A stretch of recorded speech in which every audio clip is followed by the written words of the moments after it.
बहुत तेज़ी से ज्योग्राफी के और क्लाइमेट से रिलेटेड कुछ इंपॉर्टेंट टर्म्स देख लेते हैं जो कि आपके एग्ज़ाम के लिए बहुत इंपॉर्टेंट हैं। चलिए जल्दी शुरू करते हैं। ये क्लास हिंदी इंग्लिश दोनों में रहेगी। चलिए बिना देरी किए शुरू करते हैं। तो सबसे पहले western disturbances. These are east moving rain bearing wind systems that originate beyond Afghanistan and Iran and pick up moisture from bodies like Mediterranean sea. तो ये जो है ये रेन बियरिंग विंड सिस्टम होते हैं वेस्टर्न डिस्टर्बेंस, जो कि अफ़गानिस्तान और ईरान के आगे डेवलप होते हैं और ये बेसिकली मॉइस्चर जो है मेडिटेरेनियन सी से उठाते हैं।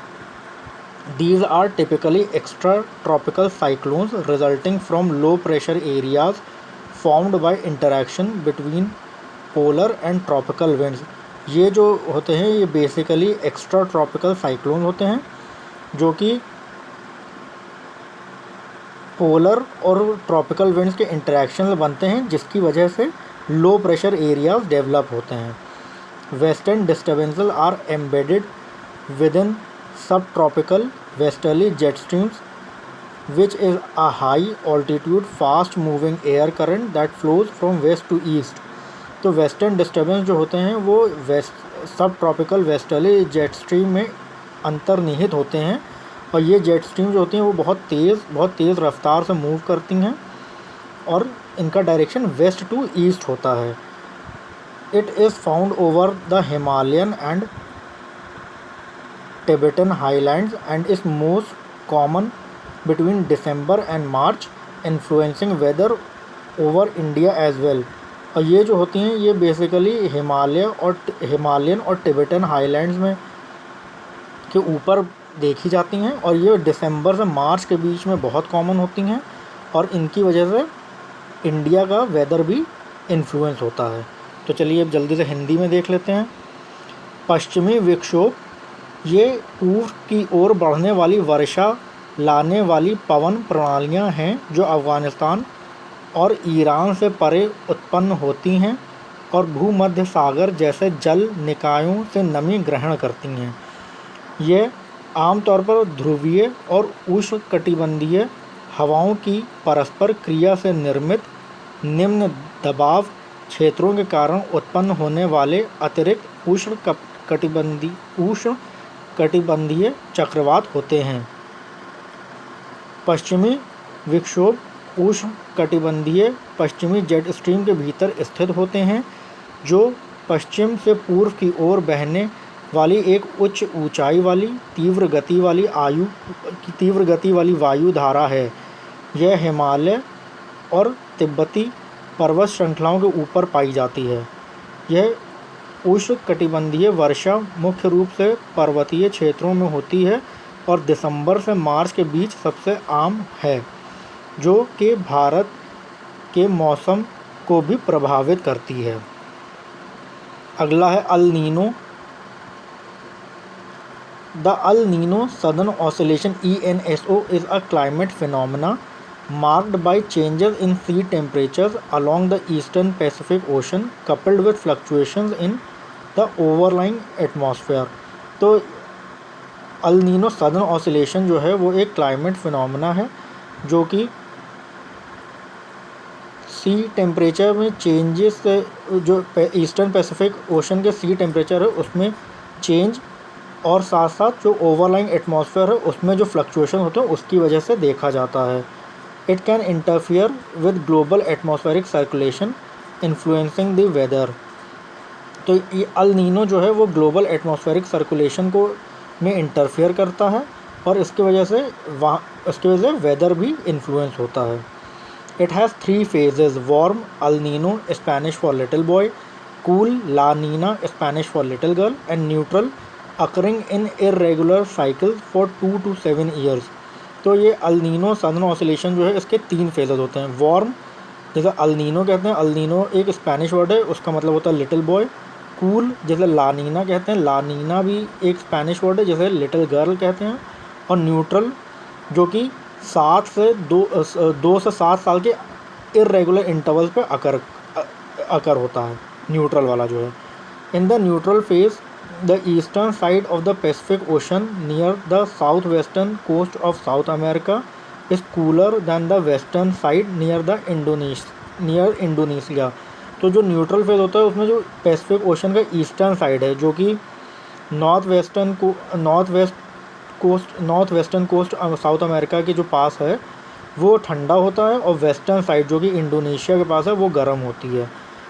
This is due to the prevailing wind system that move from east to west sweeping the warmer surface water towards the Indonesian coast. ये बेसिकली प्रिवेलिंग जो विंड सिस्टम वहाँ पे प्रिवेल कर रही होती हैं उनकी वजह से होता है,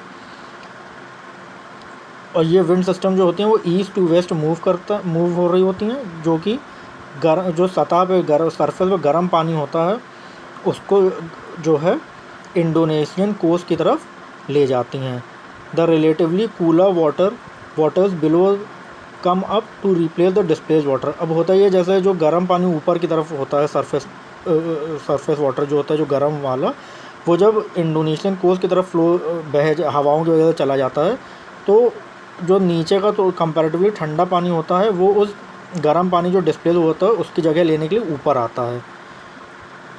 during El Nino the surface waters of this region of the Pacific gets unusually warm disrupting the flow of moist winds in India. तो अल नीनो के दौरान ये जो सरफेस वाटर होता है पैसिफिक ओशन का वो अनयूजुअली मतलब बहुत अनयूजुअल तरीके से गर्म हो जाता है, जिसकी वजह से जो मॉइस्चर लेडन विंड्स होती हैं इंडिया की तरफ जो आ रही होती हैं फ्लो करती हैं उनका बहाव में डिसरप्शन हो जाता है उन हवाओं के फ्लो में। The result is a weak or delayed monsoon for India as well as dry spells in major agricultural states. इसकी वजह से ये होता है कि या तो वीक या फिर डिलेड मानसून होता है इंडिया में, और जो एग्रीकल्चरल स्टेट्स हैं जो हेवली एग्रीकल्चर पर डिपेंडेंट हैं उसमें या तो सूखा भी देखने को मिलता है। There is also evidence that the frequency and severity of heat waves in India experiences are linked with the phenomena. अच्छा, इस बात के भी सबूत मिले हैं कि ये जो इंडिया में जो हीट वेव होती है जो लू होती है उसकी फ्रीक्वेंसी और वो कितनी सीवियर होगी वो भी इस फिनोमेना से लिंक्ड है। The opposite happens when La Nina is underway. इसका ठीक उल्टा होता है जब ला नीना हो की कंडीशन प्रिवेल करती है। ला नीना में अब क्या होता है, cooling of the surface waters of the eastern Pacific. तो ला नीना में जो ईस्टर्न पैसिफिक वाला पोर्शन है उसका जो सरफेस वाटर है वो ठंडा होता है। India thus gets stronger moisture bearing winds and typically experiences a boost in its south west monsoon at times causing flooding and crop damage. तो इसकी वजह से इंडिया की तरफ जो मॉइस्चर लेडिंग विंड होती हैं वो और स्ट्रॉन्ग हो जाती हैं, और ज़्यादा उनमें मॉइस्चर होता है। इसकी वजह से साउथ वेस्ट मानसून को क्या बोलते हैं बूस्ट मिलता है, मतलब साउथ वेस्ट मानसून मजबूत हो जाता है, और फिर इतनी बारिश होने लगती है कि मतलब उसकी वजह से फ्लड्स आ जाती हैं और क्रॉप डैमेज भी होता है। तो चलिए अब इसे हिंदी में देख लेते हैं।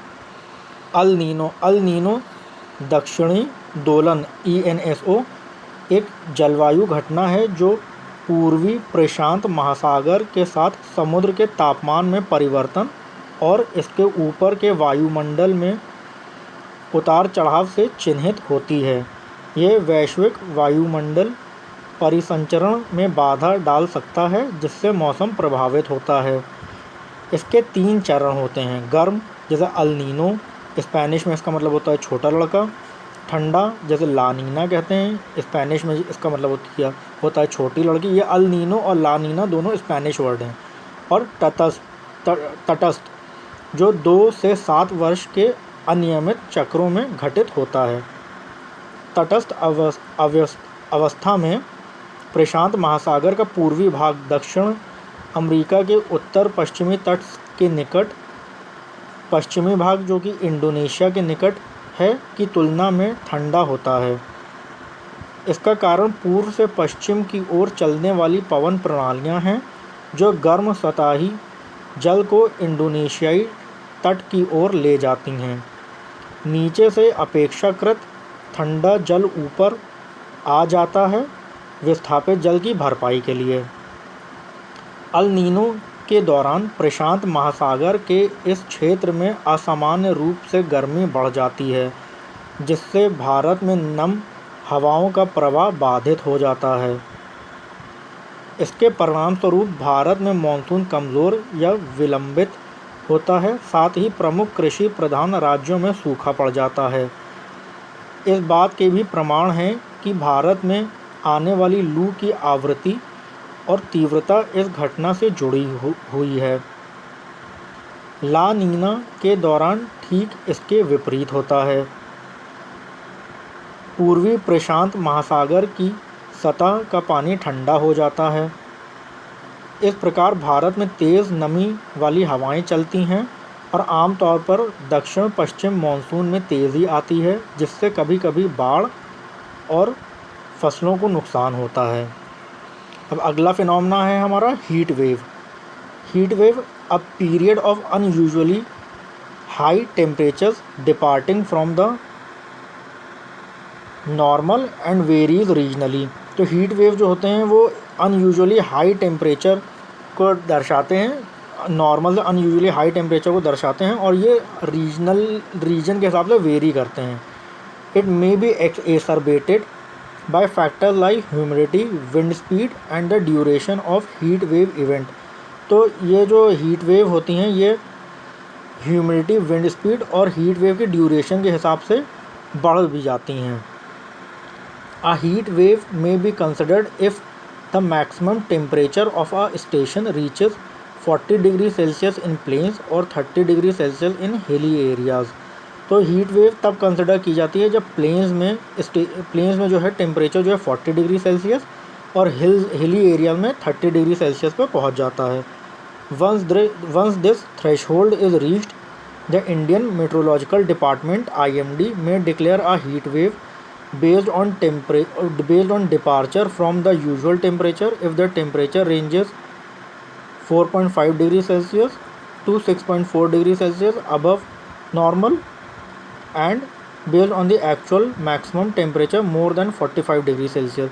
तो जैसे ही इस प्लेन्स में 40 डिग्री सेल्सियस और हिली एरिया में 30 डिग्री सेल्सियस टेम्परेचर पहुंचता है तो IMD दो कंडीशन पे गौर करता है कि जो नॉर्मल, अगर टेम्परेचर जो है वो नॉर्मल टेम्परेचर से 4.5 डिग्री सेल्सियस से 6.4 डिग्री सेल्सियस अबव है तो उसे हीट वेव डिक्लेयर किया जाएगा, या फिर जो एक्चुअल टेम्परेचर है वो 45 डिग्री सेल्सियस से ऊपर ही से ज़्यादा है तो भी हीट वेव IMD डिक्लेयर करता है वहाँ के लिए। IMD uses slightly different criteria for coastal stations to account for humidity। Coastal areas जो होते हैं उनके लिए IMD ह्यूमिडिटी डिटरमाइन करने का थोड़ा दूसरा क्राइटेरिया यूज़ करता है। These criteria must be met in at least 2 stations within a meteorological subdivision and must persist for 2 consecutive days। तो जो कोस्टल एरियाज में ये होता है कि ये जो ह्यूमिडिटी का अलग क्राइटेरिया IMD कंसिडर करता है, तो उसमें जो मेट्रोलॉजिकल सब डिवीज़न के कम से कम 2 स्टेशंस में 2 दिनों के लिए वो क्राइटेरिया मीट होना चाहिए, तब जाके IMD कोस्टल एरियाज़ में हीट वेव डिक्लेयर करता है। अब हिंदी में देख लेते हैं हीट वेव। लू की लहर सामान्य से असामान्य रूप से उच्च तापमान की अवधि होती है और ये क्षेत्रवार भिन्न भिन्न होती है। आर्द्रता, हवा की गति और लू की अवधि जैसे कारकों से यह और भी बढ़ सकती है। यदि किसी स्टेशन का अधिकतम तापमान मैदानी क्षेत्रों में 40 डिग्री सेल्सियस या पहाड़ी क्षेत्रों में 30 डिग्री सेल्सियस तक पहुंच जाता है तो उसे लू माना जाता है। इस सीमा तक पहुंचने पर भारतीय मौसम विज्ञान विभाग IMD सामान्य तापमान से विचलन के आधार पर यदि तापमान सामान्य से 4.5 डिग्री सेल्सियस से 6.4 डिग्री सेल्सियस अधिक हो और वास्तविक अधिकतम तापमान 45 डिग्री से अधिक हो के आधार पर लू घोषित कर सकता है। मौसम विज्ञान विभाग IMD तटीय स्टेशनों के लिए आर्द्रता को ध्यान में रखने हेतु थोड़े अलग मानदंडों का उपयोग करता है। मौसम विज्ञान उपखंड के भीतर कम से कम 2 स्टेशनों में इन मानदंडों को पूरा किया जाना चाहिए और यह लगातार 2 दिनों तक बना रहना चाहिए। फिर अगला फिनोमेना है हमारा wait bulb temperature. The temperature typically measured by a regular thermometer is dry bulb temperature but this does not account for moisture.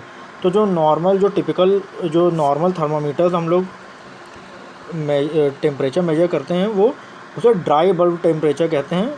और ये जो टेम्परेचर मेजर होता है नॉर्मल थर्मामीटर से, ये मॉइस्चर का मेजरमेंट नहीं देता है। Wet bulb temperature is the lowest temperature that can be realized by evaporating water into the air to measure how effectively humidity allows for evaporative cooling. तो basically जो wet bulb temperature होता है वो एवेपोरेटिंग water का सबसे कम temperature होता है जो कि मेजर किया जा सकता है। और ये देखता है कि इससे बेसिकली ये पता चलता है कि ह्यूमिडिटी जो है वो एवेपोरेटिव कूलिंग कितनी होने दे रही है। Simply it tells you the maximum temperature your body can cool down to. तो आसान शब्दों में ये वेट बल्ब टेम्परेचर ये बताता है कि आपकी बॉडी मैक्सिमम कितना कूल कर, मतलब कितना टेम्परेचर पे कूल हो सकती है, ज़्यादा से ज़्यादा कितना टेम्परेचर आपकी बॉडी का डाउन हो सकता है। Why this distinction? Besides heat, humidity has a major role to play in the physiological stress that the human body experiences during extreme heat. तो हीट के अलावा ह्यूमिडिटी का एक मेजर रोल फिजियोलॉजिकल स्ट्रेस में होता है जो कि बॉडी जो है एक्सपीरियंस करती है बहुत ज़्यादा गर्मी के दौरान, ह्यूमन बॉडी एक्सपीरियंस करती है। With increasing humidity the sweat that human generate to dispel heat from their bodies does not evaporate making it difficult for a person to regulate their body temperature. तो जैसे जैसे humidity बढ़ती है तो जो इंसान को पसीना आता है वो जल्दी एवेपोरेट नहीं होता है, जिसकी वजह से जो बॉडी का टेम्परेचर होता है, बॉडी टेम्परेचर, वो रेगुलेट होने में थोड़ी परेशानी होती है। The intergovernmental panel on climate change has stated that sustained exposure to wet bulb temperatures exceeding 35 degree Celsius could prove fatal. तो intergovernmental panel on climate change जो है उसने ये चीज़ स्टेट की है कि लगातार 35 degree Celsius wait bulb temperature से ज़्यादा में अगर कोई रहता है तो वो इंसान के लिए फिर फेटल हो सकता है। तो हिंदी में देखते हैं। वेट बल्ब तापमान सामान्य थर्मामीटर द्वारा मापा जाने वाला तापमान ड्राई बल्ब तापमान होता है, लेकिन इसमें नमी को शामिल नहीं किया जाता है। वेट बल्ब तापमान वह न्यूनतम तापमान है जो हवा में पानी की वाष्पीकरण द्वारा प्राप्त किया जाता है, जिससे यह मापा जाता है कि नमी कितनी प्रभावी ढंग से काम करती है। सरल शब्दों में यह आपको बताता है कि आपका शरीर अधिकतम कितने तापमान तक ठंडा हो सकता है। यह अंतर क्यों? गर्मी के अलावा आर्द्रता भी अत्यधिक गर्मी के दौरान मानव शरीर पर पड़ने वाले शारीरिक तनाव में महत्वपूर्ण भूमिका निभाती है। आर्द्रता बढ़ने से शरीर से गर्मी निकालने के लिए उत्पन्न पसीना वाष्पित नहीं हो पाता, जिससे शरीर का तापमान नियंत्रित करना मुश्किल हो जाता है। जलवायु परिवर्तन पर अंतर सरकारीय पैनल मतलब IPCC इंटरगवर्नमेंटल पैनल और क्लाइमेट चेंज ने कहा है कि 35 डिग्री सेल्सियस से अधिक आर्द्र बल्ब तापमान के लगातार संपर्क में रहना घातक साबित हो सकता है। फिर अगला है feels like temperature. It refers to apparent temperature which accounts for wind and humidity conditions to determine what outdoor air temperature will feel like in relation to body temperature। तो ये जो फील लाइक टेम्परेचर एक apparent temperature होता है जो कि wind और humidity इस पैरामीटर पर डिटरमाइन करता है कि बाहर का टेम्परेचर कितना है और उसका बॉडी के टेम्परेचर से कितना वेरिएशन है। अब ये एग्जांपल्स आप ये समझिए तो इससे ज़्यादा अच्छा समझ में आएगा। For instance a 40 degree Celsius day in Delhi will not feel like 40 degree day in Palakkad Kerala. जैसे 40 डिग्री सेल्सियस है किसी दिन दिल्ली में और 40 डिग्री सेल्सियस है पलक्कड़ केरला में भी, लेकिन दोनों की गर्मी अलग तरीके की महसूस होगी। Delhi experiences dry blistering heat while Palakkad sees sultry heat with high humidity making it feel much hotter. तो दिल्ली में जो है बहुत भीषण गर्मी इंसान को महसूस होगी और पलक्कड़ में चिपचिपी किस्म की जो उमस भरी गर्मी होती है वो महसूस होगी।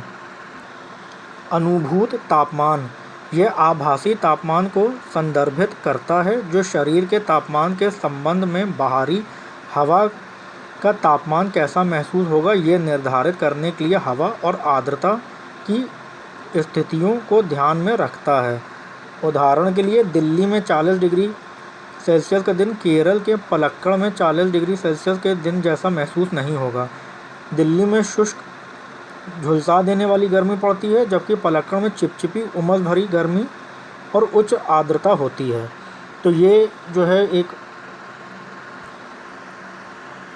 चीज़ और देख लीजिए, इम्पॉर्टेंट टर्म है, ये एग्ज़ाम में पूछा जा सकता है, थर्मोक्लाइन।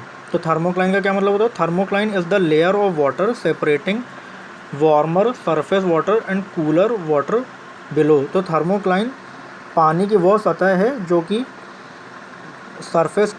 कि सतह पे मौजूद गर्म पानी को उसके नीचे मौजूद ठंडे पानी से अलग करती है। तो ये कुछ इंपॉर्टेंट टर्म्स है जो कि ज्योग्राफी और क्लाइमेट दोनों में यूज़ होते हैं। तो मुझे लगा ये आपके साथ डिस्कस करना चाहिए। वीडियो कैसा लगा कमेंट बॉक्स में ज़रूर बताइएगा और जाने से पहले वीडियो को लाइक करना, शेयर करना और चैनल को सब्सक्राइब करना मत भूलिएगा।